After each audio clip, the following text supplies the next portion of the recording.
Hey guys, the Terminator 360 here. Me and many other Ninjago fans were not satisfied for what we got for Ninjago Season 1 Legacy. They were amazing suits for Season 10 March of the Oni, but didn't really embody Ninjago's legacy. So today I made some custom minifigures of what me and many other fans think Legacy should have been, and that is them being primarily based off of the most nostalgic suits in Ninjago, the ZX Suits, as well as having the 4 Serpentine Generals. This will hopefully be a weekly series where I do what Legacy should have been for multiple seasons, so make sure to like and subscribe to stay tuned for that. There will be timestamps in the description if you want to see a specific figure, and with having all that said, let's go. Let's start with Lloyd, the Green Ninja himself.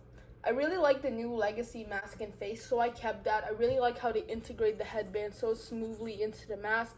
It gives it a really nice modern and ninja touch. I kept that Season 11 shoulder pad, or added it, because Lloyd has gunmetal shoulder pads in the original, and LEGO has been using these to replace the dual-sided shoulder pads in Legacy, so I'd like to follow that trend here. I keep his ZX torso exactly the same, as I feel that's what LEGO should have done. The ZX are so nostalgic to me and many other Ninjago fans, and to have them in Legacy would really embody remembering the past of Ninjago.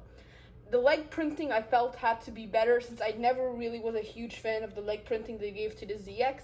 So for Lloyd here, I gave him his scuba legs, as that it has the same color green base, as well as a dark green belt, which perfectly continues the pattern from the torso, as well as the legs having dark green knee pads and some golden highlights to really give it some pizzazz. Jay is probably my favorite custom I've made here today. The same thing with Lloyd. I used the Legacy mask, new design face, as well as that gunmetal shoulder pad. I kept the torso the same like Lloyd, but unlike Lloyd, I changed the arms out. One arm here is this silver arm from a CMF series, Aquaman. I feel that really replicates his metal arm that prevents the serpentine from biting him and gives it an extra spice of detail rather than just the plain gray arm it originally had. And then the other arm I replaced with dark blue to match with the headband, as well as again using the scuba legs, as look how well those straps there on the legs match with the torso.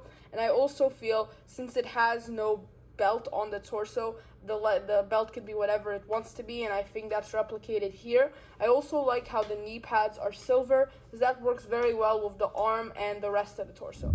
I really like Kai's ZX suit, so I did as minimal changes here as I could. Of course, I love the headband and face, but this time I used the gold half shoulder pad, as Kai did have those gold double shoulder pads in the original.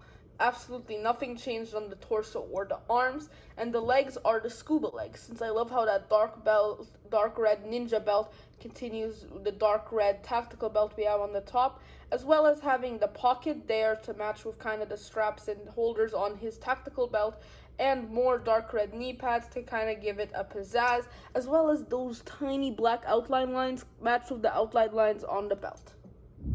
Zane was probably the hardest one of these for me to be happy with the design I made for him. He went through multiple attempts just because white doesn't really have many colors that go off of it well, so that's why I ended up choosing the iconic white and black combo. His Legacy mask from Legacy 3, I believe it is, he has that black headband with the white mask, which works well with the arms I chose, which were the Black Widow arms.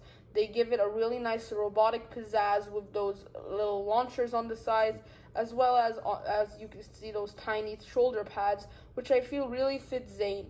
I would make him titanium if it was up to me, not human, since that would just be making it new with a new suit. If anybody wants the original head, I'd contain it as an extra in the set, or they can just replace it themselves. This one I didn't actually use the scuba legs, since Zane's scuba legs have a light blue belt, and I don't feel the light blue belt would work here with all the browns and beiges, so I think it was best to go with Zane's original Legacy legs with just some simple gray and black. Cole was one of my favorites to make because I really love his ZX suit. It has so much nostalgia to it, but I feel the colors are a bit bland. So I pizzazzed this one up by taking a Season 11 Cole mask and erasing the logo. All you need to do that is a simple pencil eraser. Like, it's no trick, you can just erase printing on a Lego with a simple pencil eraser, and it's helped me with customs such as this one.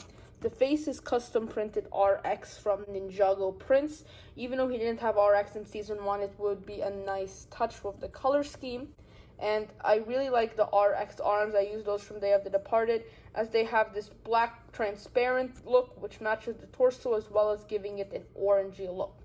I used the scuba legs yet again. I really think the scuba legs work well with these because it has that beige belt, which I feel just looks really cool, as well as those orange side highlights, which goes with the headband and the arms as well.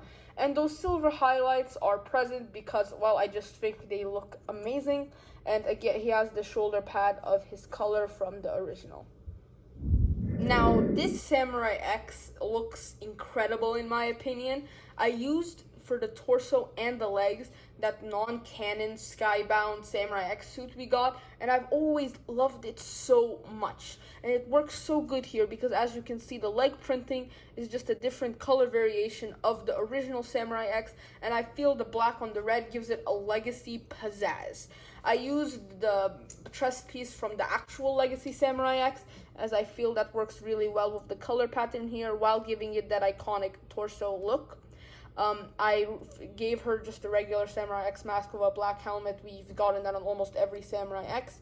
And I also used the face from that non-canon skybound suit because I really like how they do that visor on her. And the arms are dual molded from any of the Incredibles, red and black, with some basic red hands. Samurai X was such an amazing mystery in the show, and I felt her suit back then felt too childish, if I'm gonna say it right. Well, I just really think this black and red and gold color scheme really fits Nia. Wu probably had the least changes from his original legacy design, since I kept the same torso and legs. What I did with him here was I gave him a gold rice hat instead of the beige, as I think that works much better with Sensei Wu and his color scheme. I gave him his new Season 11 and onwards face, as I think that beard that continues his actual beard piece looks super cool. I also gave him dual molded gray and black arms, as I feel it works very well with his aesthetic here, with the gray highlights for the belt and robes and the base color being black. And I also gave him this gray cape from The Mandalorian, as I feel, again, it pretty much goes with the color scheme and gives it a really master feel, because it is master Wu. The Pythor we got in Legacy was absolutely perfect. It was an upgraded version of the original design with more color contrasts and pizzazz, making it feel modern while sticking true to the character and not making any major changes. But we needed other Serpentine generals, so we're going to take a look at them two at a time. First, we have Skales and Acidicus here, which I didn't do much changing to. I just switched their torsos out from legacy members of their tribe. Like, I gave Skales the new 2021 Mesmo torso, and I gave Acidicus one of the Velamari torsos, because I think it just works well for the legacy feel. I kept their tails and heads, since we have had nothing that could change them, and honestly, they're just perfect molded parts. The tails, the back printing for each of them I really like how it peeks through, how the head goes down on it. I was a little scared this wouldn't look good when I did it, since the heads weren't made for these torsos, but all in all, it didn't end up covering major details, and I'm really happy with them. Now we have Fantom and Skalidor, and these I got a little creative more than just putting the legacy snakes from their tribe on their torso.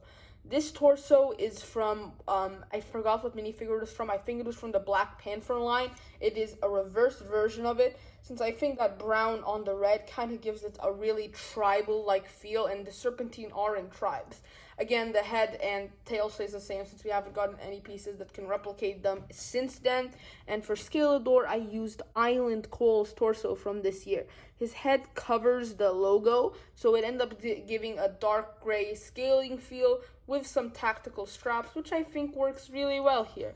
Same thing at the back. We can see that it has the heads perfectly covering any logo, Cole's logo here, and how it slips right into those patterns. I couldn't be happier with how that turned out. Hey guys, thanks for watching. If you haven't already, hit my channel logo to subscribe. Once I have another part in this series, there will be a playlist up there where you can watch the other parts. But for now, click click the playlist I have there for now, or one of the other two videos. I'm sure you'll enjoy them as well. Signing off for now. See you next time.